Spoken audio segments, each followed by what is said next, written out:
Today, we will be discussing employee branding, specifically through emotional labour. The term employee branding was first used in the early 1990s and has since become widely adopted by the global management community. Employee branding is defined as what an employee projects about himself or herself and the organisational culture.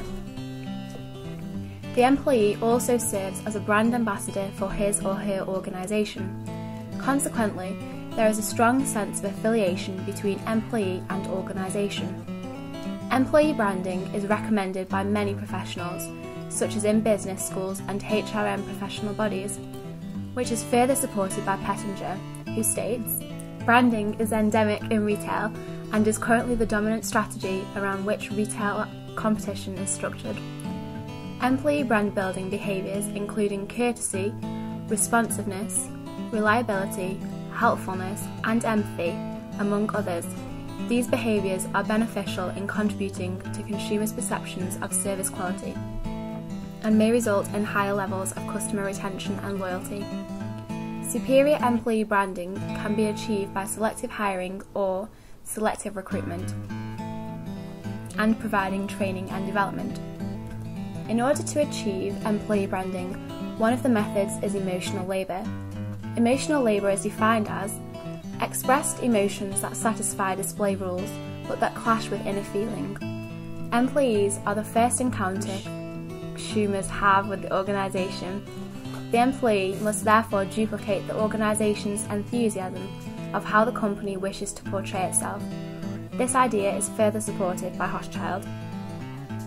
Emotional labour is important to build positive customer experience and to correlate the organisation's desired brand image with that portrayed by conformed employee emotions. Throughout this presentation, we will discuss the topic of emotional labour in relation to employee branding. The new economy can be defined as being a service-based economy, having transitioned from the manufacturing-based economy. The new economy is controlled by the exertion of control of emotional labouring of workers. Marx stated that we can become alienated from the goods we produce because we are essentially a commodity with an exchange value to employers, who make a profit from our labour. His work is not voluntary, it is coerced, it is a forced labour. It is therefore not the satisfaction of a need, it is merely a means to satisfy external needs to it. Furthermore, as Hochschild argues, if we can become alienated from goods in a good-producing society, we can also become alienated from service in a service-producing society. In the case of most service work, the brand resides in the employee. Employees simply are the brand. Here researchers have underlined the centrality of forms of emotional labour performed by service employees in both successfully delivering the service and perpetuating the branded experience for the customer. Employee branding is a new twist on employee socialisation and identity regulation. Employee branding shapes employees' behaviour so that they project the brand identity of their organisation's products through their everyday work behaviour. Employee branding is intended to induce employee brand identification, a psychological connection between the employee and the brand. Brannan et al. Say that employee branding is an exercise in organisational communication that extends beyond the strict confines of the employment relationship. Employees must embody the look and feel of the brand. Employee branding extends the control organisations have over the employee beyond that of the explicit employment contract.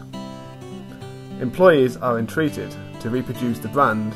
They also simultaneously reproduce themselves as organisational members. In service work, our physical labour is not the only thing we pay for. We are also paid for our emotional labour. Now we will talk about emotional labour. Emotional labour is defined as expressed emotions that satisfy display rules but clash with inner feelings. Employees are expected to regulate their emotions so as to reflect beneficially on the organisation, as employees are the first encounter customers have with the organisation. The employee must therefore duplicate the organisation's enthusiasm of how they want to be perceived, which is also supported by Hochschild. Emotional labour can lead to exhaustion and burnout, and the feeling of lower job satisfaction, therefore reducing the health and mental state of the employee. Emotional labour is of strategic importance to organisations because of profitability and productivity. However, it can also lead to job dissatisfaction and burnout. Therefore, by controlling employees' emotions through employee branding, it could have detrimental effects to employees. Moreover, ongoing organisational change is so important that in order to survive, employees must be self-promoting and individualistic, and thus allowing employees a more relaxed environment without having the firm forcing their value system on the employee. This would actually be a positive for both the employee and the employer. Allowing the employees to think for themselves allows innovative ideas, which are consistently crucial during ongoing change.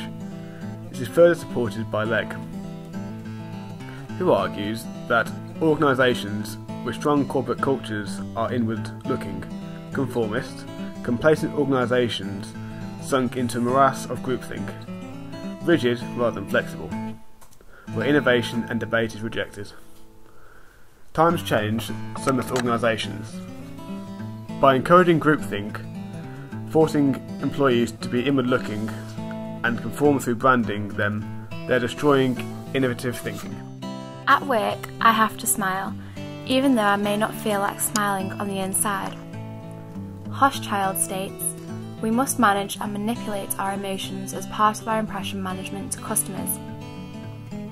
The worker can become estranged or alienated from an aspect of self, either the body or the margins of soul that is used to do the work. My job involving service and retail on the customer service and returns desk involves doing the same things over and over. It is a standardised job, smiling to greet customers, serving efficiently, and finishing with another smile and a thank you and goodbye. Marx suggests that we become alienated from the job itself because of monotony of doing the same specialised task over and over again. I become less conscious of doing the job, my mind seems to drift onto other things, and I become automated. Our emotional labour is supervised by secret shoppers and our managers who regularly do a staff audit to ensure we are offering the B&M customer service. Employee branding, which serves to induce a connection between employee and organisation with the intention of the employee becoming an advocate for the brand, raises many problems when applied to emotional labour and alienation of work.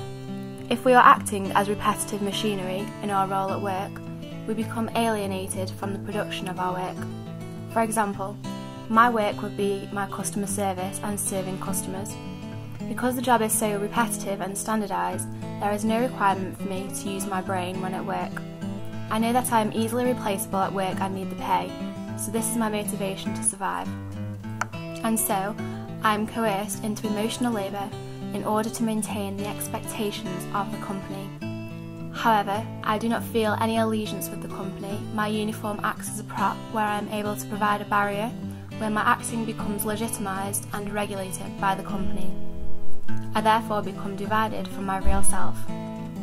However, if I have to suppress and enact my feelings for so long, Hochschild suggests this can lead to self-estrangement, where emotional labour creates strain of emotive dissonance, which can lead to personal and work-related maladjustment, such as poor self-esteem, depression, cynicism, and alienation from work. Surface acting.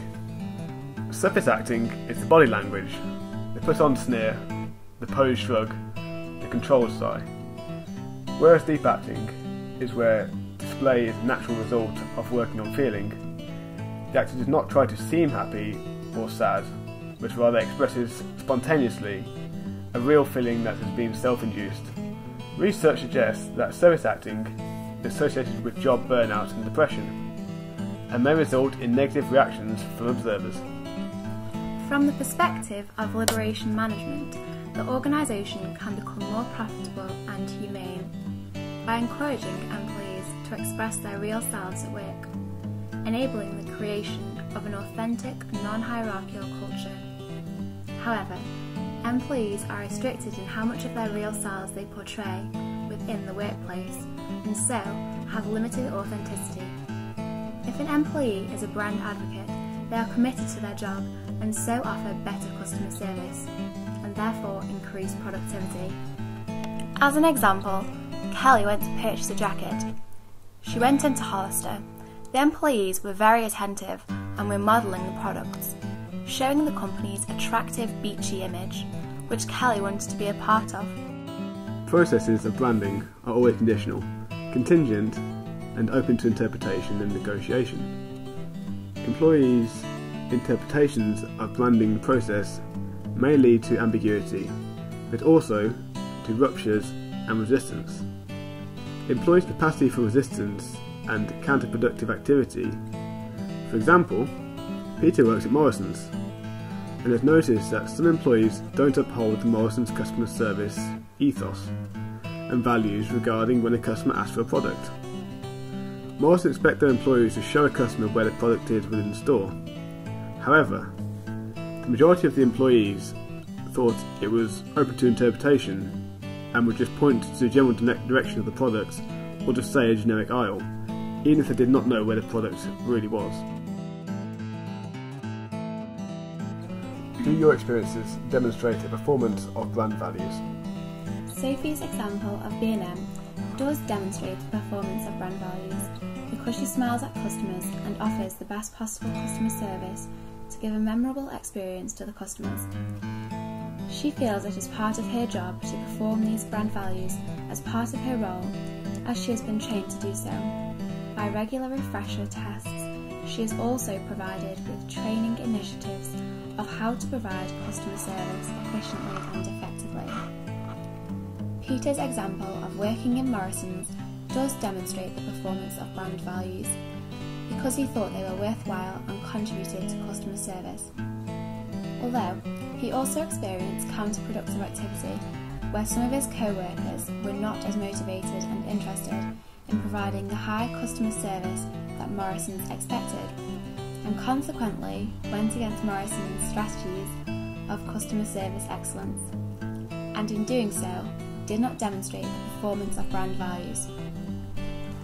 However, when in a low-paid job, it is difficult for employees to feel motivated by the company as they are easily replaceable and so feel no emotional connection with the organisation, and so do not demonstrate the brand values.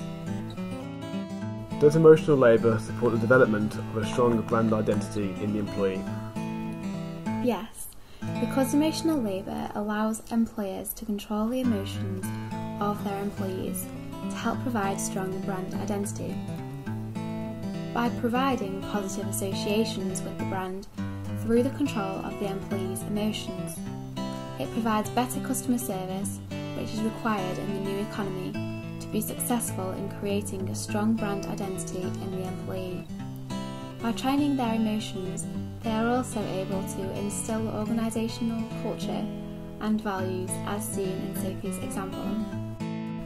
Can employees resist employee branding and still be productive workers? Employees, in our experiences, are able to resist employee branding while still remaining productive at work. We feel this is personality dependent, as some people are naturally hard workers, no matter the corporate pressures. Some employees may just feel that it is just a job and only display employee brand characteristics during work hours and not during their free time outside of work. In conclusion, the authors included in our presentation, combined with our examples, argue that employee branding can be effective by increasing productivity, building brand identity and customer experience. However, it can have negative effects on employees as they may become alienated from their service work and in doing so create emotive dissonance. Sophie, Kelly and Peter's example of their experiences are service acting, which although displays great customer service, there is the argument that the customers may be aware that the employee is performing their emotions and therefore not acting authentically. There is also research suggesting that surface acting is allied with job burnout and depression.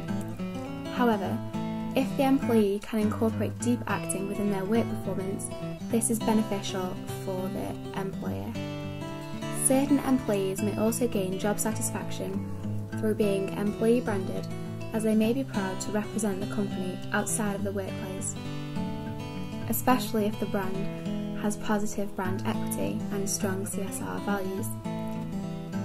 This has benefits for both employers and employees of the organisation. Branding employees can have detrimental effects on the employee when they are subject to emotional labour as a concept in employee branding. Employees need to become controlled emotionally in order to fully embrace the concept of employee branding, as this is a way the organisation can maintain their value system right through to their core culture.